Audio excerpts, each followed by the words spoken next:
chapter 23. We're going to jump right in because if you remember, end of chapter 22 kind of leads right into the same part of the beginning of chapter 23. So we had part 1 of the trial where he's with the Jewish leaders, and now it says the whole assembly led Jesus out to Pilate. Okay, so we've moved from trial number 1 basically to trial number 2. And they were accusing him, all these things. So Pilate finally says, "So are you the king of the Jews?" And Jesus is like, "You have said so." What? Like, remember at the end of 22, they're like, so are you the son of God? And they're like, Jesus is like, "You say that I am." And now Pilate's like, "Are you the king of the Jews?" And he's like, "You have said so." Jesus keeps kind of like, what are we doing here? What are we doing? Like, we're not giving power back to them, but like, anyways, it's a very interesting dance he's doing with these people during his trial. And so then Pilate's like, "Yeah, no, I have no basis to charge this man." So, like, he's trying to get out of it. You can see he's trying to get out of it. But then mob mentality kicks in. "No, like, he's doing these things. He's claiming to be the king. He's claiming to be Messiah." And Pilate's like, "Okay." He's like, "Oh, he's a Galilean, so he's under Herod. All right, well, Herod's here. Let me just pass him over to Herod. Herod can handle this. I don't need to be the one dealing with this." So Herod's excited to see Jesus because he's been hearing about him and the miracles he's done. So he's like, "Show me a miracle, you know?" Jesus, in fact, did not show a miracle. So then they like start beating him up. Like, just because you didn't get what you want, you start beating Jesus up. How many times do we not get what we want and then we blame God? But really, there's something else at play. Remember this theme that we're kind of on of like, God's ways are better, and his script is more than we can imagine. So they start insulting Jesus. They mock him. It says they dressed him in an elegant robe and sent him back to Pilate. That day, Herod and Pilate became friends. Before this day, they'd been enemies. It's interesting. This is Jesus' trials. This is the start of his crucifixion. This is also technically his coronation. How many coronations have you seen where they beat, mock, make fun of, and then kill their king? Yeah, you don't. Okay, moving on. Pilate's like, "Yeah, you said he's inciting a riot. He's not.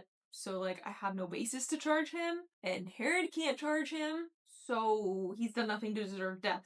Then the crowd, back to the mob mentality, because mob mentality is real. Be careful who you let influence you. I'm just saying. They're like, "Away with this man! Give us Barabbas instead." Pilate tries to talk them down, and then they get louder. "Crucify him! Crucify him! We want Barabbas!" He's still trying to defend Jesus. He has done no crime. He has done no crime. And they just get louder and louder. Isn't that such the enemy, just to get so loud? Like, you can be speaking reason, but then the lies get so loud, and it's like, I'm speaking reason. What's wrong? You're going crazy over there. They released the man, Barabbas, who had been thrown into prison for insurrection and murder. Murder. Okay? The one they'd asked for. And then they surrendered Jesus to their will. This is the first act we see of what Jesus's actual death on the cross represents. He's taking the place of somebody who is meant to die. Barabbas has committed insurrection and murder. He should be dying. But Jesus, the innocent person, is now standing in Barabbas's place. And that's the representation of, like, we are all Barabbas in a sense. We are all the person that deserves death because the wages of sin is death. One of my friends has said it, the paycheck for sin is death. Like, we all deserve to die. But Jesus is the one that stands in our place where we were supposed to die. So this is the first level we see of just all the many crazy, miraculous, fun things that happen surrounding his crucifixion, which was actually probably really horrific in the time. But we live on this side of history, so we get to read it hindsight. And it says, and they surrendered Jesus to their will.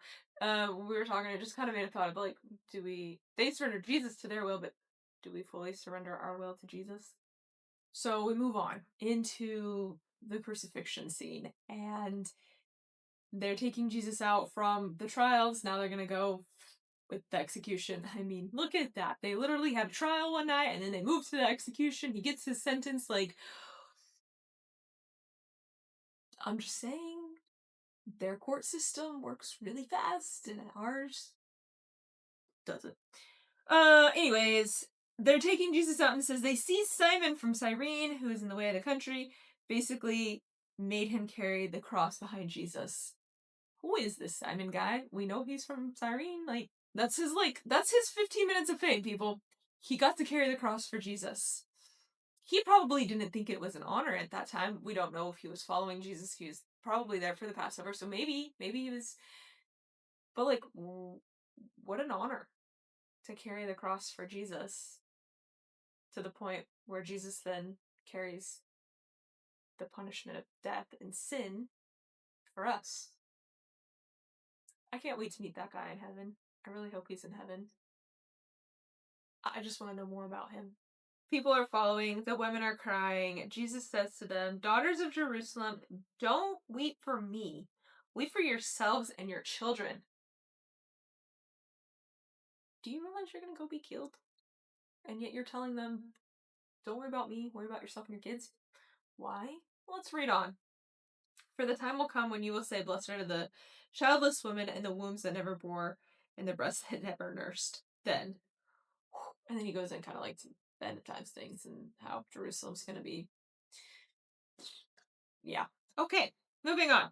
2 men on the crosses next to him. You've heard it. They start mocking him.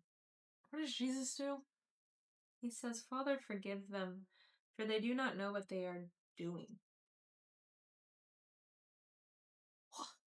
He's being killed.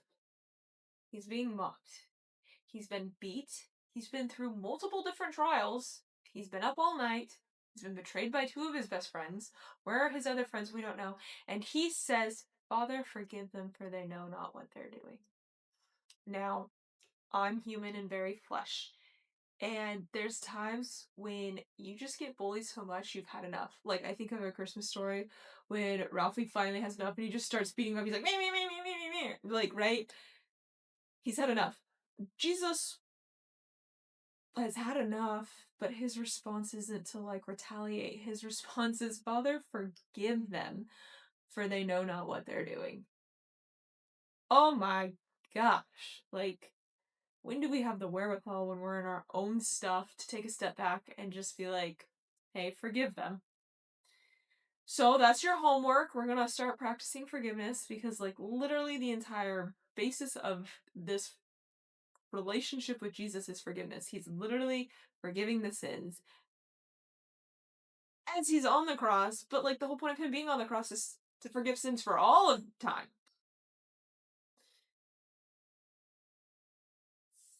Yes, the end. Okay, not the end. We keep reading. "If you're the king of the Jews, save yourself." And then it talks about there was a notice above him which reads, "This is the king of the Jews." And I think it's interesting. He's killed for being, like, his crime, the crime that he's dying for, is being king of the Jews. So, like, that is his true identity. They were wrong. Finally, the other criminal rebuked him. Don't you fear God, since you are under the same sentence we are punished justly for what we are getting for our deeds deserve. But this man has done nothing wrong." That's a big deal. He's sitting up there like he was mocking and now he's not. He's like, no, this guy's innocent. Like, we deserve to die, but this guy does not deserve to die. And he recognizes what's going on.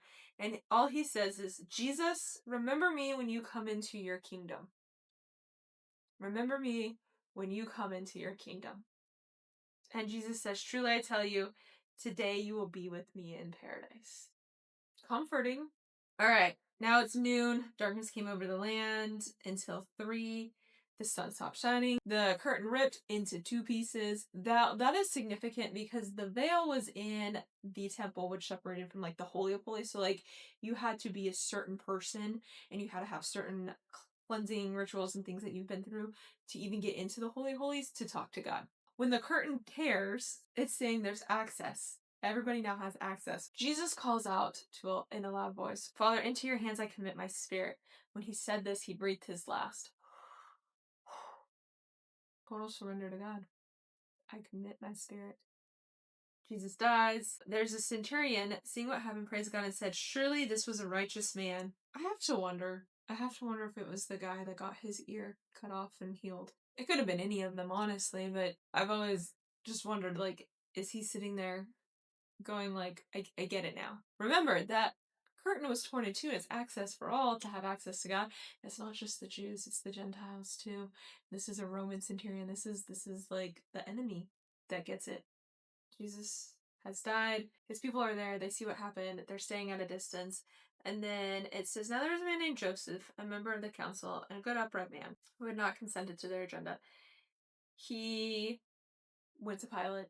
Can I have Jesus' body? And he's going to give him a proper burial.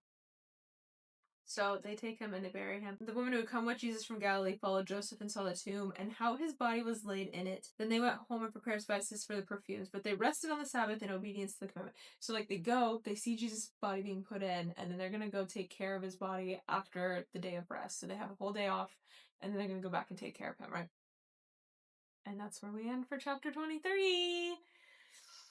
Heavy stuff, which is actually ironic because like we're actually like one step closer. What is it? Christmas Eve, you know? The excitement of Jesus is coming and Jesus is born. We celebrate his birth on the 25th, but here we are on the 23rd talking about his crucifixion. Guess what?